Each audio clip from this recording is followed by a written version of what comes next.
Is there anyone that falls? Jesus had been speaking to the crowd, among whom were Pharisees. They grumbled against Jesus almost to the point of heckling him.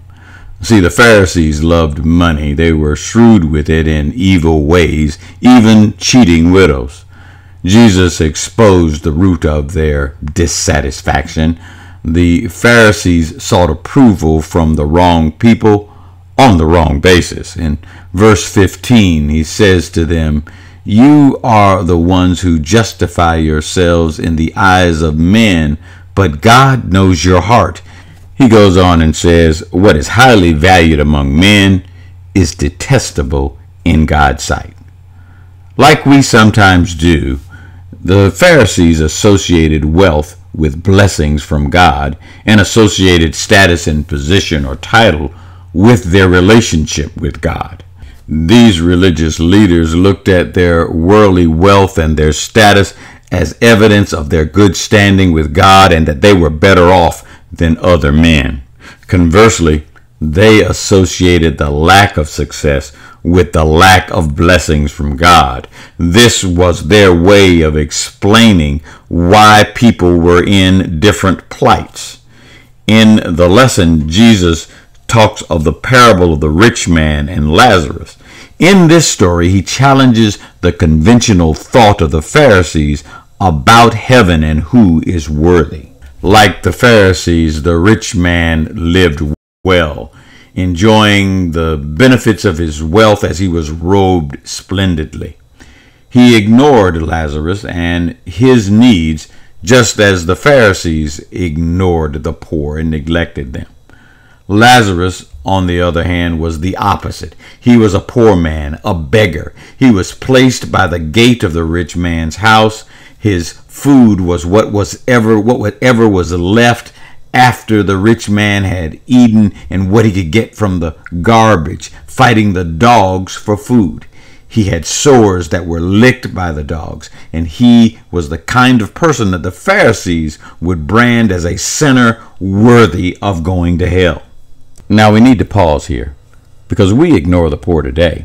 It's an ugly reality. As we drive up to street corners, many of us choose to look away.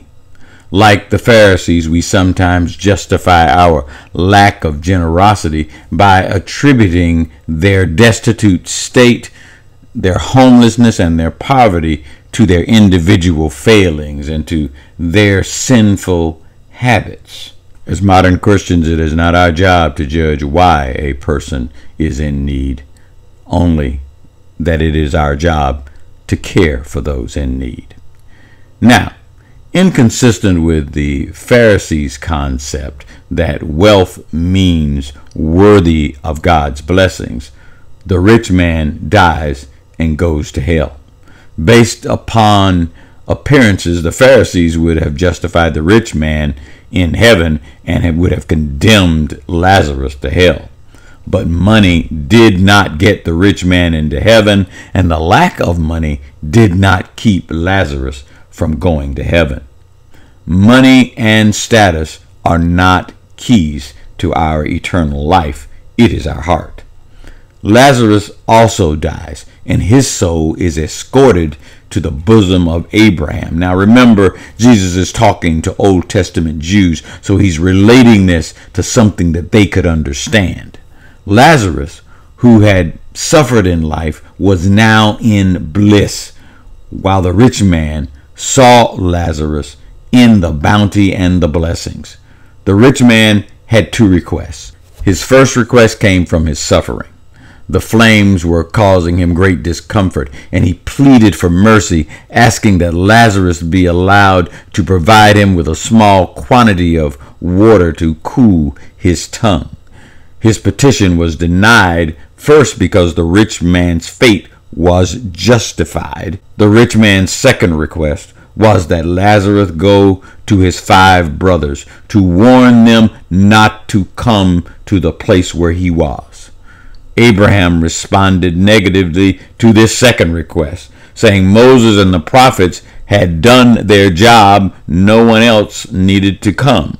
The rich man pushed back, insisting that while Moses and the Old Testament prophets had spoken, his family could not ignore the message of a man who had returned from death.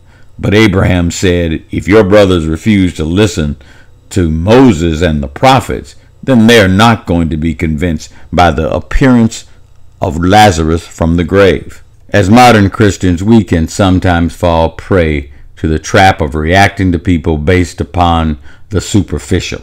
We can sometimes be persuaded to engage in actions because we want to be seen as a member of the church community. We want to have a value in that community. It gives us status in our community. All people are worthy of our attention, of our care, and of our compassion. If we are in the church to be seen, to seem like a Christian rather than to be a Christian, then we are no better than the Pharisees. As Christians, we have to get our hands a little dirty and do God's work. All people are worthy of our time, and we can learn and grow from experiences with people who others would say had fallen in the muck of sin and wallowed in it. We must see people not with our eyes, but with our heart. That's the lesson for this week. Have a great week. Bye.